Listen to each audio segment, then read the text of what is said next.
Halo teman-teman, balik lagi di Lentera Learning and Training for Extra Ability. Di video kali ini saya akan membahas singkat mengenai CV atau Curriculum Vitae. Tapi sebelum videonya dilanjut, bisa melihat dulu video yang berikut ini. So, tell me about yourself. Did I not send you my CV? You did? Did you read it? Yes. Are you sure you read it? Yes, of course. Okay, tell me about myself. Nah, itu dia tadi videonya. Gimana tanggapannya teman-teman mengenai video tersebut? Pasti ada yang bilang videonya lucu. Terus ada juga yang berpikir, oh iya, kok kita udah ngirimin CV tapi recruiter atau HRD-nya tetap menanyakan tentang informasi yang ada dalam CV tersebut. Apakah HRD nggak baca CV-nya? Nah, kebetulan video ini atau video yang barusan tadi itu merupakan video yang pernah tren di TikTok ataupun di sosial media yang lainnya. Sampai suatu hari teman saya ada yang pernah nanyain pendapat saya mengenai video tersebut. So, saya berikan jawaban yang singkat. Nah, video kali ini juga saya akan menjelaskan 3 alasan singkat kenapa recruiter itu tetap menyuruh kita atau menyuruh kandidat untuk menjelaskan informasi yang ada dalam kurikulum vitae tersebut. Alasan yang pertama, karena zaman sekarang banyak jasa pembuatan CV palsu. Dalam artian apa? Jasa ini ya baiknya adalah CV-nya terlihat keren, terlihat bagus, dan berbagai macam. Buruknya adalah biasanya jasa pembuat CV ini mencantumkan informasi-informasi yang palsu. Contohnya, experience yang palsu ataupun education yang palsu. Kedua hal tersebut.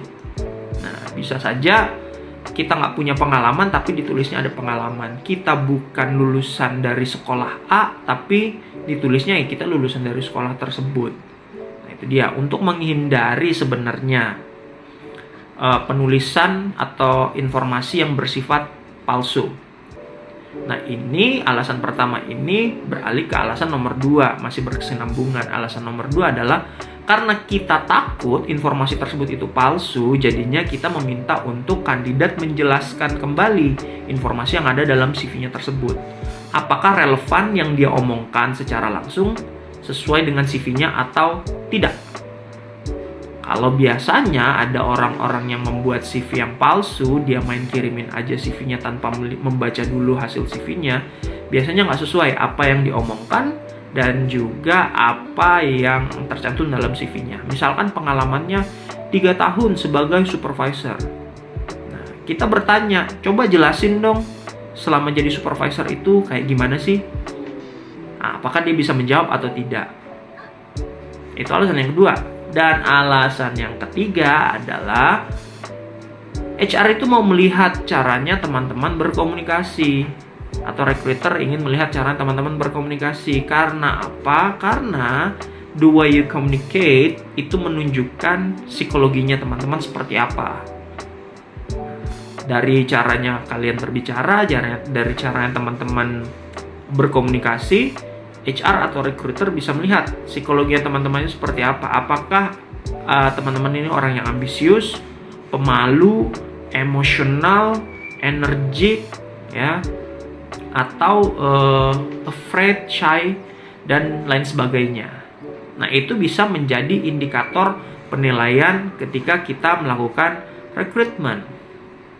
Jadi 3 alasan tadi sebenarnya kalau saya bisa menjelaskan secara singkat. Yang pertama untuk menghindari CV yang palsu, kedua melihat apakah CV-nya palsu atau tidak itu dengan cara si recruiternya itu bertanya kepada kandidat dan menjawabnya secara relevan sesuai yang diomongkan dan sesuai yang ada di CV. Dan yang ketiga adalah untuk melihat personality teman-teman atau psikologi dari teman-teman. Apakah teman-teman ini orangnya pemberani atau ambisius atau memang energik, ya. Jadinya kita bisa menilai dari sisi psikologinya.